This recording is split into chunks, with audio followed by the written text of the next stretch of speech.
Bismillahirrahmanirrahim. Assalamualaikum warahmatullahi wabarakatuh. Pertama-tama, marilah kita panjatkan kehadirat Allah Subhanahu wa Ta'ala, karena telah memberikan rahmat serta kesehatan sehingga kita masih bertatap muka walaupun hanya lewat daring ya. Baiklah, hari ini kita lanjutkan materi pelatihan. Sebelumnya kita membaca doa terlebih dahulu ya ibu-ibu. Untuk jadwal hari ini yang memimpin doa Ibu Yunita ya. Kepada Ibu persilakan. Terima kasih Bu Janina. Sebelum kita memulai simulasi IHT kita, marilah kita berdoa agar kita mendapatkan keberkahan dalam kegiatan kita. Doa dimulai.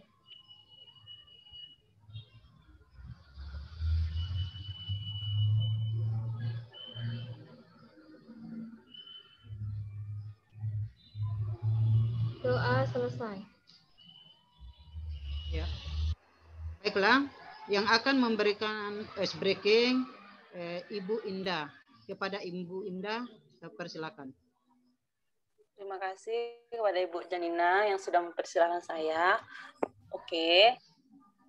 Untuk ibu-ibu, biar tambah semangat, alangkah baiknya kita pemanasan ya Bu, biar semangat pada pemaparan materi nanti. Oke Bu, ikuti, dengarkan apa yang saya ucapkan ya Bu. Kemudian nanti Ibu ikuti ya Bu. Ayam, ayam, ayam, itik, itik, ayam, itik, ayam. Ada berapa jumlah ayam? Ada 8, Ibu. Ada ayam 5, itik 2, jumlahnya 7. Ayam. Ada 8. Ayam, itik. Salah Bu. 9. Salah Bu. Fokus Bu. Ayo Bu Cindy, berapa? Ayo. Ayamnya aja ya. Oke, fokus ya Bu, fokus. Ini ada rumusnya, ada kata kuncinya. Ikuti apa yang saya ucapkan. Itik, itik, ayam, itik, ayam, itik. Ada berapa jumlah itik? 6. 3 ekor. 6. Salah. Ayo, fokus, fokus. 5. Salah. Nyerah. Ayo Nyerah, nyerah. nggak tahu. Satu Ayam kandang. nggak tahu. Kan rumusnya Menyerah. ada Bu, kata kuncinya kan ada. Ikuti apa yang saya ucapkan. Itik, Iya. itik, ayam, itik, ayam. Kan Ibu tadi udah ucapkan. Terus saya bilang, ada berapa jumlah ayam? Seharusnya Ibu bilang, ada berapa jumlah ayam? Berarti mengikuti apa yang Ibu bilang. Itu maksudnya. Iya, Ibu cukup mengikuti apa yang saya ucapkan. Aduh. Oke, udah panas. Oke, saya kembalikan ke Ibu moderator ya, Bu. Oke. Baiklah. Ya, untuk mempersingkat waktu ya, saya persilakan untuk kepada Ibu Harap untuk pembuatan materi hari ini diisi oleh Ibu Tika Harahap. Kepada Ibu dipersilakan. Terima kasih Ibu atas kesempatannya. Sebelumnya saya izin share screen dulu ya Bu.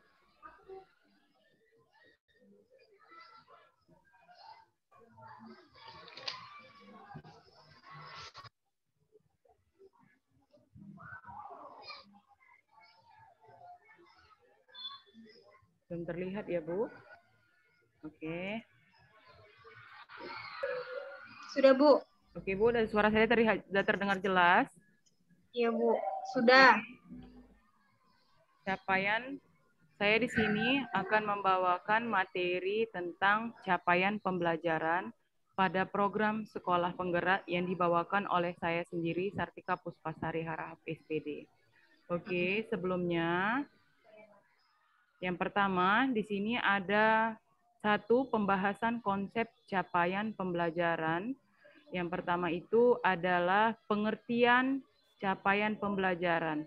Atau kalau kita bertanya itu apa itu capaian pembelajaran? Capaian pembelajaran itu biasanya kita singkat dengan CP ya Bu.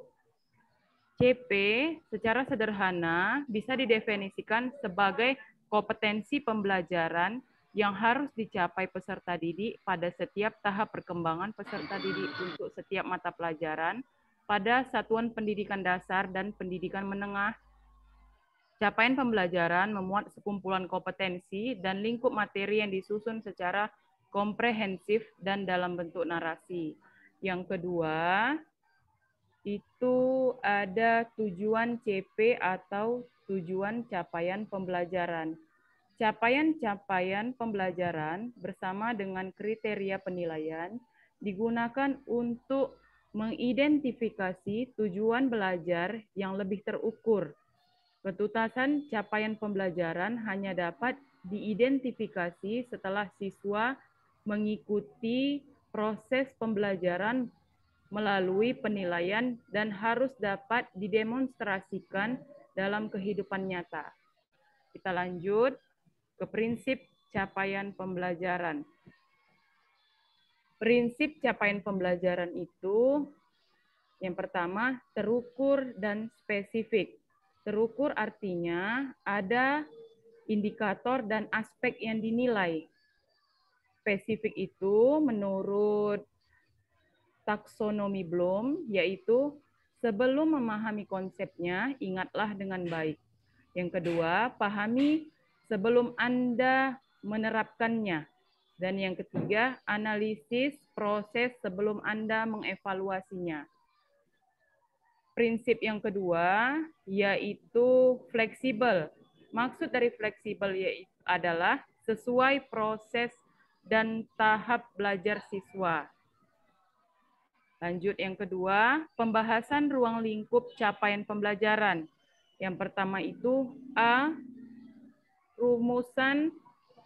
format rumusan capaian pembelajaran. Yang pertama, bentuk penulisannya. Bagaimana bentuk penulisannya?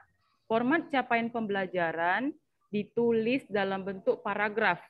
Jadi tidak lagi misalnya kayak KI dan KD itu ditulis secara per poin-poin ya Bu. Kalau ini udah ditulis dalam bentuk paragraf.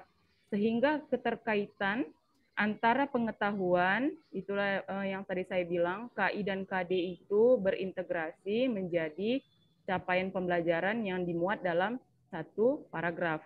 Yang kedua, integrasi pengetahuan, keterampilan, dan sikap. Dan yang ketiga adalah fase dalam rumusan capaian pembelajaran atau CP.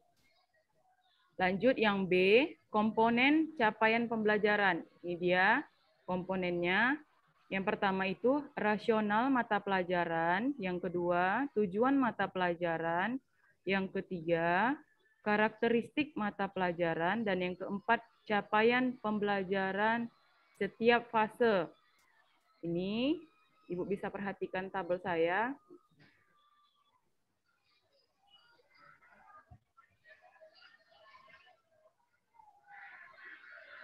Oke, ini fase dalam rumusan capaian pembelajaran. Yang pertama itu ada fase A. Fase A itu biasanya SD kelas 1 sampai kelas 2. Fase B, SD kelas 3 sampai kelas 4. Fase C, kelas 5 sampai kelas 6. Fase D, udah memasuki SMP kelas 7 sampai kelas 9. Fase E, SMA kelas 10. Dan fase yang terakhir, fase F, kelas SMA kelas 11 sampai kelas 12. Fase A ini Ibu bisa perhatikan dulu SD fase A awal. Kalau nanti ada di capaian pembelajaran atau nanti Ibu dapatkan fase A awal itu artinya kelas 1, sedangkan fase A akhir itu kelas 2. Begitu juga seterusnya Ibu, misalnya fase C awal itu kelas 5, fase C akhir itu kelas 6. Oke, lanjut. Analisa keterkaitan capaian pembelajaran. Yang pertama itu fase A kelas 1 sampai kelas 2. Kompetensi yang ingin dicapai, peserta didik mengamati fenomena dan peristiwa secara sederhana dan menggunakan panca indera. Sedangkan fase yang B, kelas 3 sampai kelas 4, peserta didik mengamati fenomena dan peristiwa secara sederhana dengan menggunakan panca indera dan dapat mencatat hasil pengamatannya. Sedangkan yang ketiga, fase C, kelas 5 sampai kelas 6, peserta didik mengamati fenomena dan peristiwa secara sederhana dengan menggunakan panca indera dan dapat mencatat hasil pengamatannya serta mencari persamaan dan perbedaannya. Di sini ada ketiga fase ini Ini untuk jenjang SD ya Ibu. Ibu bisa perhatikan, fase A itu untuk kelas 1, di sini hanya dia bisa mengamati saja fenomena menggunakan panca inderanya. Sedangkan yang B, peserta didik sudah mampu mencatat hasil pengamatannya. Sedangkan fase yang C, peserta didik selain dia mencatat hasil pengamatannya, ia harus mampu membedakan persamaan dan perbedaan apa yang dia lihat dari fenomena yang diamatinya. Mungkin ini materi yang dapat saya sampaikan. Lebih dan kurang saya mohon maaf. Wabillahi taufiq wal hidayah. Assalamualaikum warahmatullahi wabarakatuh. Saya kembalikan ke moderator.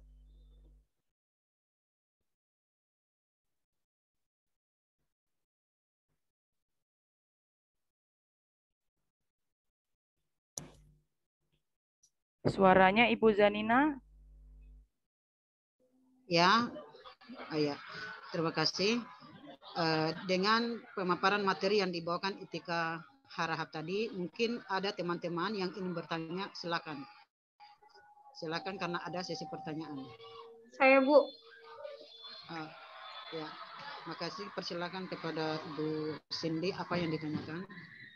Baik, terima kasih Bu atas. Bu Cindy, Bu. Oh, Bu Cindy ya. Baik, terima kasih atas kesempatannya. Pertanyaannya adalah, mengapa capaian pembelajaran itu dibuat berfase-fase? Baik, itu saja Ibu. Saya kembalikan kepada Ibu moderator. Ya, terima kasih.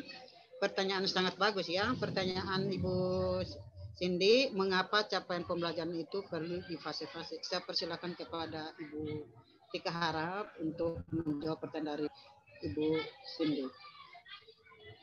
Ya, terima kasih kepada Ibu Cindy atas pertanyaannya. Saya ulangi kembali pertanyaannya. Mengapa capaian pembelajaran itu dibuat berfase, ya Ibu?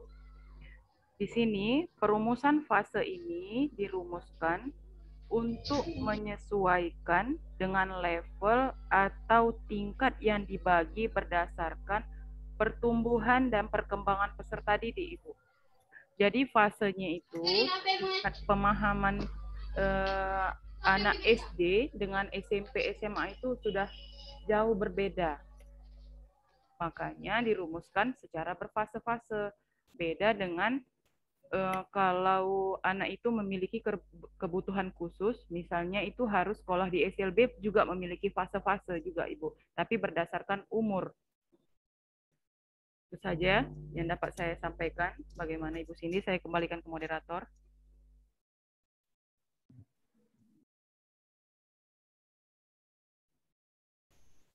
Mic-nya Ibu Zanina.